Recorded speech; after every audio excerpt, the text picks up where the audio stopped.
Auf ihrem Weg zum Skatepark kommen Oscar und Janet jeden Tag an einem Platz mit vielen Kreuzen und einer Wand mit Namen vorbei. Und heute fragen sie sich zum ersten Mal, was das eigentlich ist. Und wozu gibt es das hier?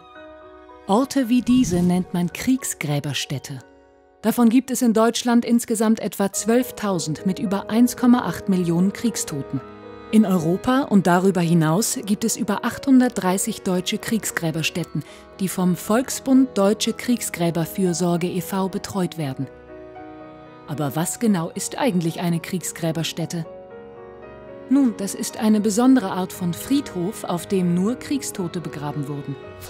Es gibt sie in vielen verschiedenen Formen und sie dienen in erster Linie der Erinnerung an die Toten. Das 20. Jahrhundert war eine Epoche verheerender Kriege, grausamer Gewalt und schwerster Verbrechen. In fast jeder Familie gab es Verluste zu betrauern. Im Ersten Weltkrieg gab es weltweit schätzungsweise 15 Millionen Kriegstote. Im Zweiten Weltkrieg waren es sogar etwa 60 Millionen. Zurück blieben Trauernde, die einen Angehörigen verloren hatten und meist gar nicht wussten, wo der oder die Tote beerdigt war. Viele der Kriegstoten, die zum Teil auch heute noch gefunden werden auf Kriegsgräberstätten beerdigt, um den Angehörigen einen Ort zum Trauern und zum Abschiednehmen zu geben. Und was genau ist eigentlich ein Kriegstoter? Und wer zählt alles dazu? Früher verstand man darunter Soldaten, die im Kampf gestorben sind. Das ging so weit, dass man während des Nationalsozialismus Kriegsgräberstätten als Heldenfriedhöfe aufbaute. Nach den beispiellosen Verbrechen der Nationalsozialisten im Zweiten Weltkrieg und der Ermordung der europäischen Juden jedoch begann man, im Gräbergesetz den Begriff des Kriegstoten auszuweiten.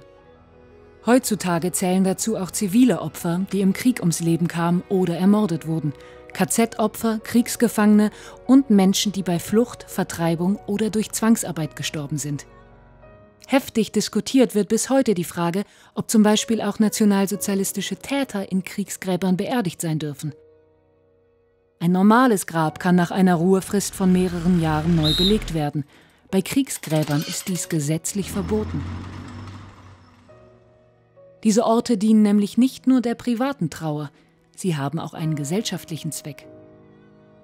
Sie dienen der Bildung und der Erinnerung, denn sie sollen zukünftigen Generationen als Mahnmal und Warnung vor neuen Kriegen und neuen Formen von Gewaltherrschaft dienen. Leider wird diese Warnung von einigen Menschen immer noch nicht verstanden. Was ist mit dir? Kennst du eine Kriegsgräberstätte in deiner Nähe? Und was glaubst du, wozu diese heute noch gut sein können? Mehr Informationen zum Thema Kriegsgräberstätten findest du auf www.volksbund.de.